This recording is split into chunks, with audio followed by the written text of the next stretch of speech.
તમારી જાતને કે તમારા બાળકોને આટલા બધા ઇન્ટરનેશનલ શાળાનું બોર્ડ લાગી જાય અને એવી શિક્ષિકા બેન અને એવો શિક્ષક કે જે હારો પવન આવે તો ઉડી જાય, આવી એવી શારીરિક સ્થિતિ હોય અને માનસિક સ્થિતિમાં કઈ લઈ લેવાનું હોય નહીં હોય પ્રોવાઈડ કરતી હોય તો એ ખૂબ મોટી વાત છે.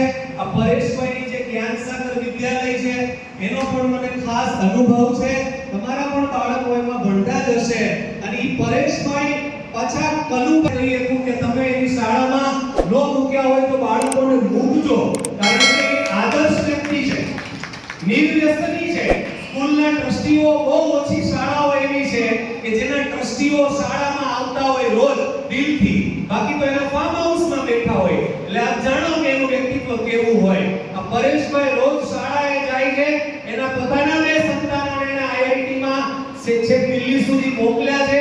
આદર્શ પિતા છે, આદર્શ પતિ છે અને આદર્શ શાળા સંચાલક છે. એટલે આવા લોકોના હાથમાં તમે તમારા બાળકનું ભવિષ્ય મૂકજો. બાકી સામે બેઠેલા વાલીઓ માટે હું ભલે તમને આજે જ મળ્યો છું પણ હું દાવા સાથે કહી શકું છું કે એકાદ બે પાંચ માતાઓને બાદ કરતા, બે પાંચ પિતાઓને બાદ કરતા બાકીના કોઈ લોકોની એવી ક્ષમતા નથી કે તમે તમારા બાળક માટે કંઈ આગળનું જોઈ શકો. કારણ કે તમને જેવું વાતાવરણ મળ્યું નથી. તમે કાળી મજૂરી ચોક્કસ કરી શકો, એમાં મને કોઈ ડાઉટ નથી. તમે તમારી ઉજળી પરંપરા સાચવી શકો, એમાં મને ડાઉટ નથી. પણ તમારા બાળક માટે તમારાથી એક નિર્ણય સારો લઈ શકાશે, આનાથી વધારે કંઈ નહીં થઈ શકે. એટલે એ સારો નિર્ણય તમે લીધો હશે એના માટે અભિનંદન.